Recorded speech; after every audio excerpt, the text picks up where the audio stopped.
I don't think that the Lord and all of his disciples could have stopped the Lakers. This team, this organization, this city. The Lakers are NBA champions once again. Your drive is there to be the best. The night and the championship belong to the Los Angeles Lakers.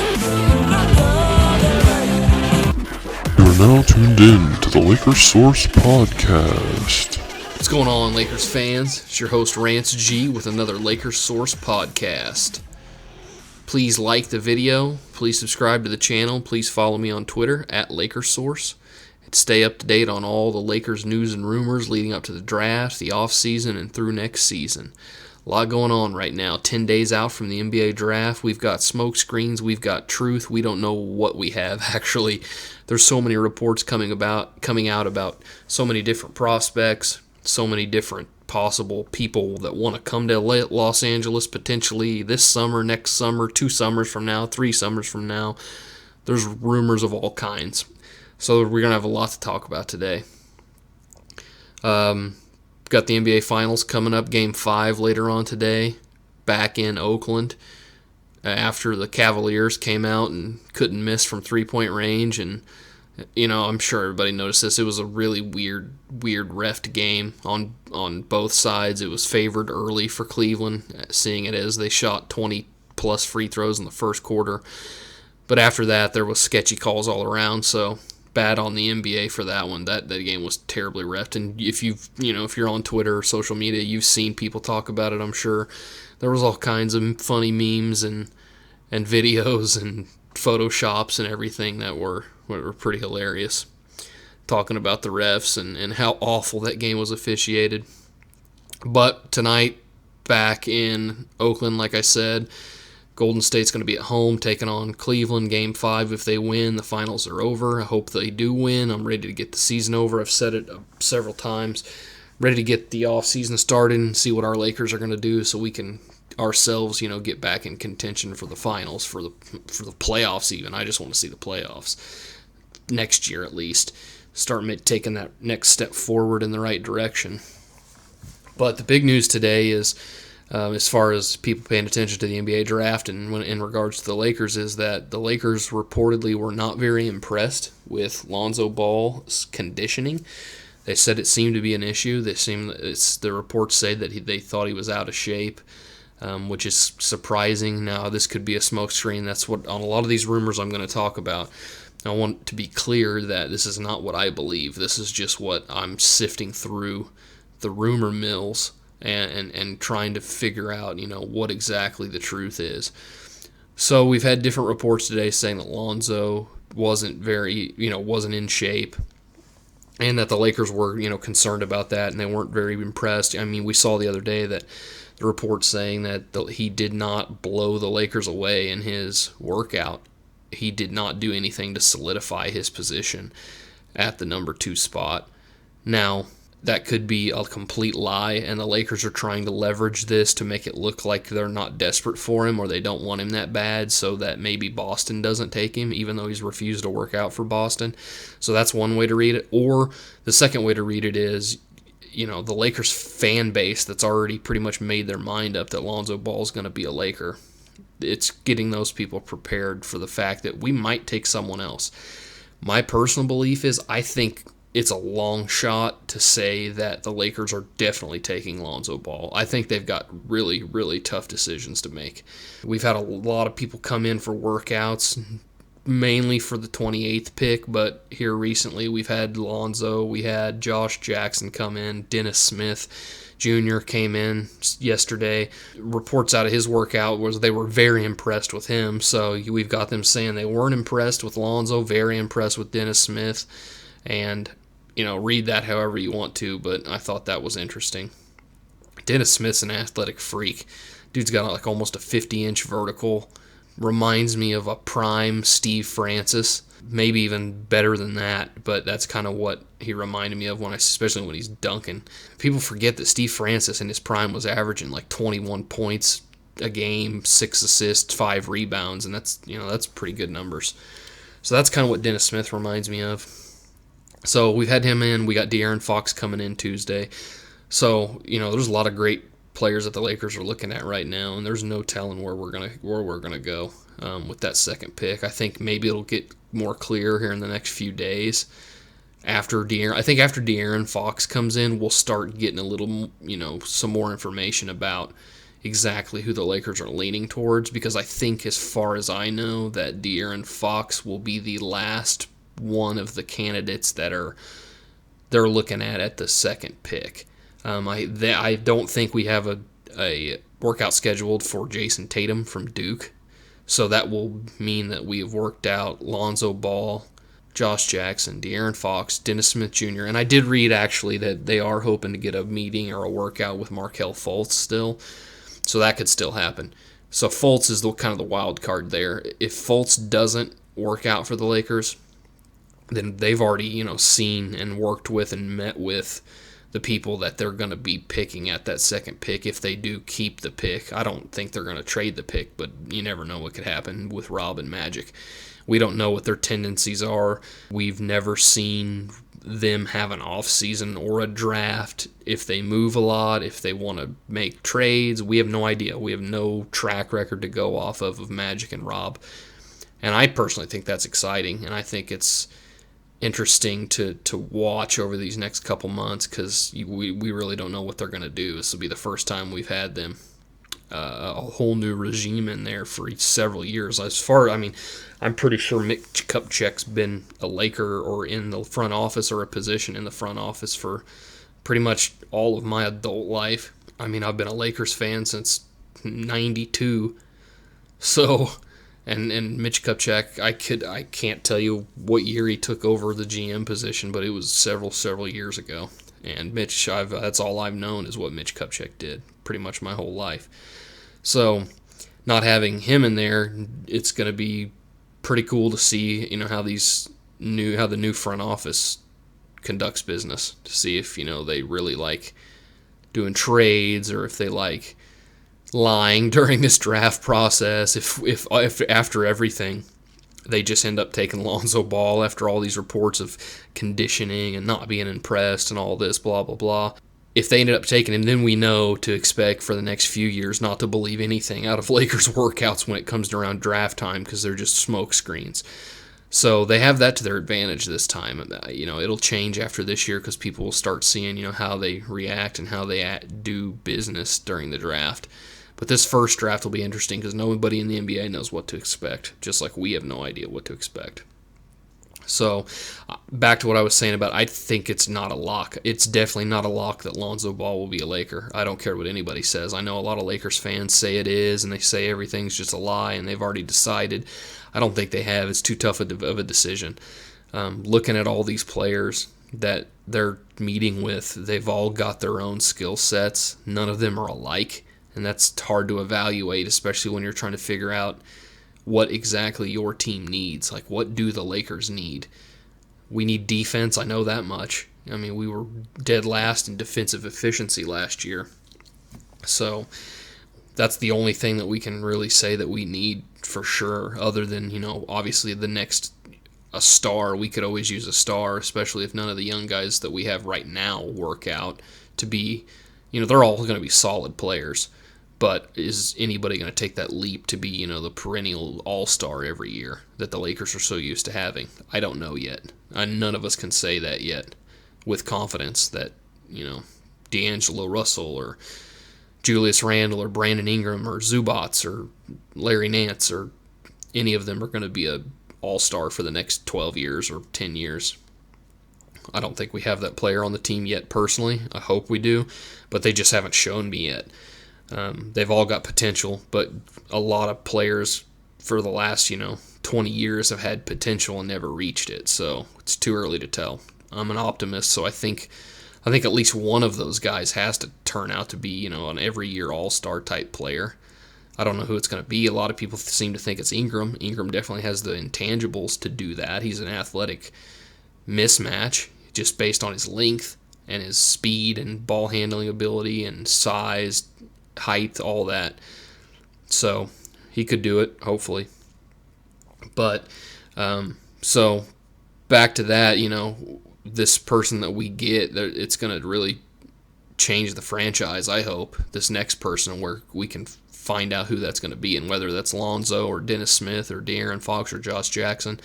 I don't really care. I just want them to be a great player. And I think the Lakers have a super, super tough decision to make on that. Going back to some other workout news, I've been an advocate recently for Shimi Ojale out of SMU at the 28th pick. I think he's a really good player. I've been watching all of the videos of the Lakers workouts. They've been doing the group workouts with the guys at the 28th pick, which what I assume to be the 28th pick. Those are pretty much the only ones that have been open to the media and have allowed people to film them throughout the workouts, or a good portion of it at least. And I was watching the one the other day that Ojale was in, and all the other guys, it was whenever they were running drills, they were going full court, basket to basket, pulling up, shooting jumpers, scoring layups. And I believe it was like, it's a drill where they have like a minute and a half to score as many points as they can. Full court, they've got to score, shoot a basket. If you make or miss the basket, you get your rebound, you dribble all the way to the other end of the court and try to shoot and score on the other end, and so on for a minute and a half and see who can get the most points. Well, I was watching the one the other day with Ojale, and the other guys around him, they were doing decent, weren't hitting their shots very much because, they were fatigued, or it's not easy to run back and forth the full length of an NBA court over and over again while also shooting jumpers and make your jumpers. It wasn't a problem for Ojale. Ojale was stroking shots like nobody's business. He was hitting almost all of his shots. He did really well. It looked great. He's built like a tank. I saw a video on YouTube. I can't remember the author of it, but he calls him the Terminator. So if you're on YouTube, look up Shimi Ojale, the Terminator, and he spells his name really interesting. So if you guys want to check this guy out, his first name is spelled Semi. And his last name is Ojeleye. So, but it's pronounced Shimi Ojale. But he's a baller. He's really good. He could be a 3 or a 4, a small forward or a power forward in the NBA. He could totally fill that tough, hard-nosed Draymond Green role. He's a man. He's already a man. Like you look at Ingram, you see that dude's got to get in the weight room, and he's got to get some strength to him, and same thing with Russell. They've got to get some strength to him, and Russell, to Russell's credit, he does look like he's been in the gym this offseason. And we saw Gunnar working with Brandon Ingram last week, lifting weights and stuff, helping him get stronger, so they're already working on it. But as far as Ojale goes, that dude's already built like a tank. He's ripped out, thick, muscular dude, and there's nobody going to push him around the NBA yet. Like, he reminds me of Brandon Bass as far as his size go, when Bass was then, younger and just really muscular and wide-shouldered guy that's not going to get pushed around at all, not going to take anybody's crap. And that's what I like. And the thing about it is he can hit the three. He's got a wonderful shot for being such a big, strong guy. I think he's like 6'8", 6'9", but he's got a good shot. He can hit the open three. He can hit the mid-range jumper. He's got bounce. I think it was somebody was breaking down. Maybe it was I don't think it was a sports science from ESPN, but it was similar to sports science, saying that he's got one of the fastest leaps in this year's class, meaning he gets off the ground the quickest. He's very explosive. So I think we need to look at Ojale at 28, and I think whoever we get at 2, and if we could pull off Ojale at 28, be a great draft for us. Going on to some other rumors past the draft, I spent a lot of time on the draft. I'm thinking about doing a mock draft here in the next 5 days or so, and either doing it on a podcast. I'll probably do it on the podcast, but I might write an article and do it and share it with you guys. I'm not real sure what I'm going to do there yet, but I'm gonna do a mock draft, first round at least, here in the next few days, and I probably will just do it on the podcast. So expect that. Look out for that. Moving on from the draft, some other rumors that the Lakers have been involved with. Here comes the every year LeBron's coming to the Lakers rumor. It's happening again. I don't know who starts this. I don't know who gets this information, and I don't know why, but it seems like every year we hear that, LeBron's coming to the Lakers next year. He wants to move to the LA, or his family's going to live in LA, or they're going to go to the Clippers or the Lakers, or all this noise. So I don't know what to think about that. I don't pay any attention to it because, like I said, I'm almost numb to hearing rumors about big name stars coming to the Lakers, especially LeBron James, because it just doesn't make any sense for me. Especially if he's competing for championships in a weak Eastern Conference, why would he ever come out West? That's the first thing that comes to my mind. Second thing that comes to my mind, if the Lakers are still young and trying to, learn the NBA game, trying to prove themselves trying to prove that they're ready to take that next step and to even just make the playoffs, why would LeBron James, unless he wants that challenge or something, maybe he wants to just prove that he is, great, as a lot of people say he is, and he can take the challenge and take the Lakers to that next level and just show the doubters that, hey, I am a leader. I can do it by myself with a bunch of young guys or whatever it is. I don't know what it, or maybe one of the angles to this rumor I saw that he's wanting to play with Dwayne Wade again and also team up with Chris Paul. So, and we've heard the Banana Boat brothers wanting to play together. So I don't know what to think about this. If that's the case and you see Chris Paul re-sign with the Clippers this summer, then you'd have to think if LeBron's coming to LA, he'd go to the Clippers. Which, if that happened, I've said it before, the disdain I have for LeBron if he went to the Clippers would go nuclear. Because, I can't even imagine that. Having Dwayne Wade, Chris Paul, and LeBron on the Clippers. It'd be annoying. It'd be so annoying.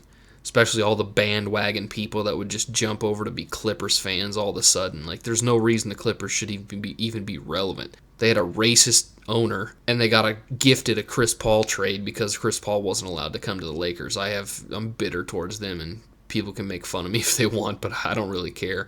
Screw the Clippers. So that's going on. We've got all that LeBron noise. Some other rumors that been going around that not necessarily are tied to the Lakers, but I saw that the Pistons are shopping Reggie Jackson and Andre Drummond. I've personally been an Andre Drummond fan for a long time. I know he's not a new age center for this new game where bigs can stretch the floor and shoot, and he's not even that great of a free throw shooter. I know all that. But he's young. He's like 22, 23 years old, and he's a beast.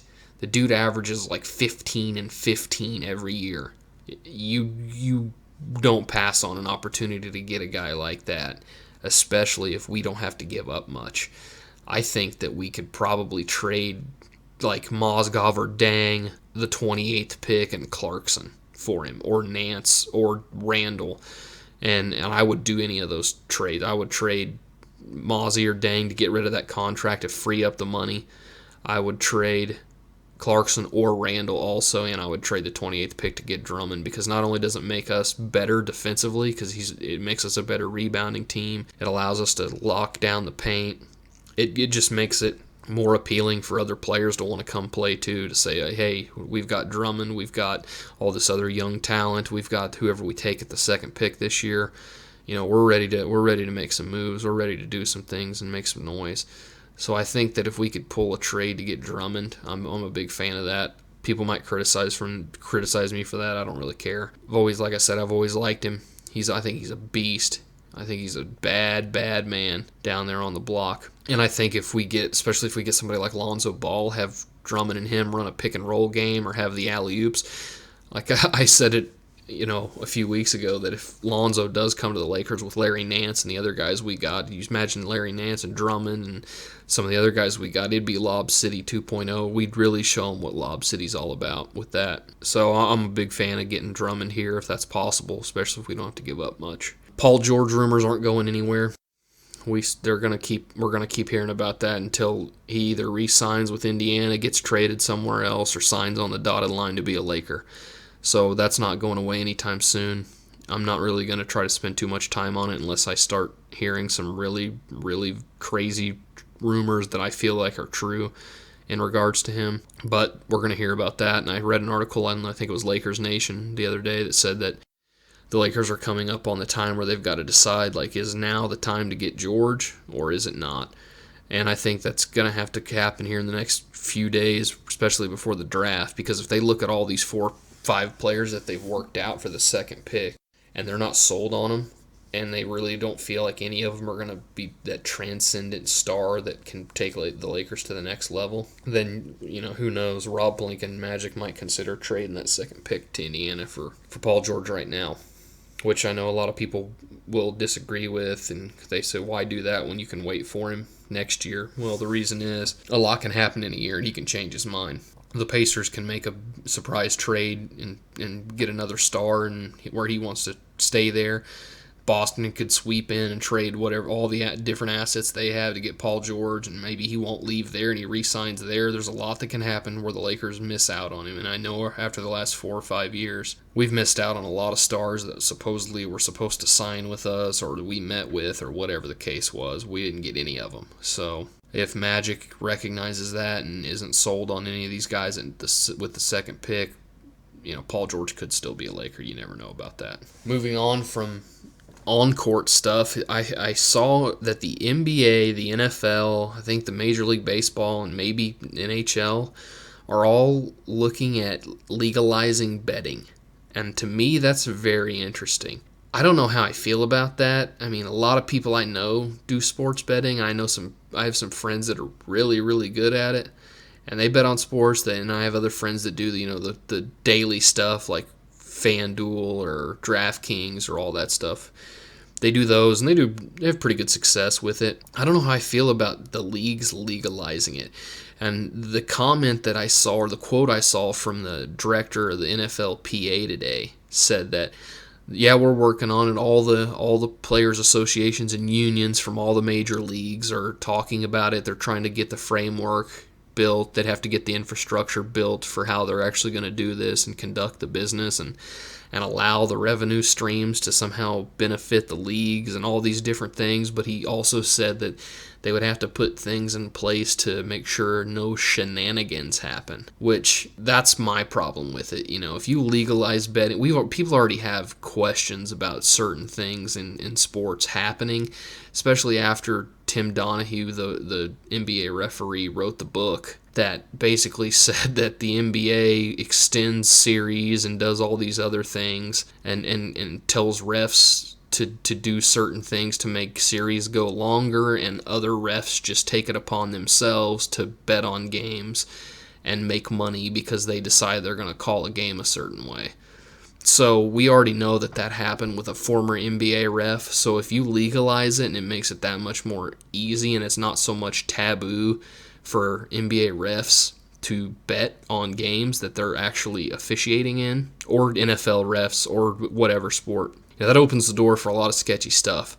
So that's my problem with it. I feel like you never know what could happen, and people, especially in today's world, people are doing crazy stuff all the time, and look how prevalent fraud is and identity theft and all that stuff. So I wouldn't put it past anybody to try to make a quick buck if, the temptation was there that, if I just, extend this series one more game, I can bet $1 million on this, and then I can go personally affect the outcome of this game and make sure that I win my $1 million plus whatever the bet is, or whatever the winning is from the bet. So that's going to be interesting to see what happens. I don't know. I think it's going to happen. I think there's too much money in it. I think FanDuel and DraftKings opened a Pandora's box into the whole sports betting world, especially with the daily fantasy stuff. So I think that's something we're going to see here in the next few years. I just hope they can get enough things and rules and framework in place to keep the integrity of the sports that people are betting on intact, so that there aren't any, as the guy said, no shenanigans happening. That's going to wrap up the LakersSource Podcast. Thanks, everybody, for tuning in today. I want to thank all the Lakers fans out there that are watching the videos, that are following me on Twitter. If you would, please subscribe to the channel, like the video, follow me on Twitter at LakersSource, and I'll keep you guys in the loop on what's going on in Lakers land, and especially over the next few days and few weeks as the draft and the offseason start.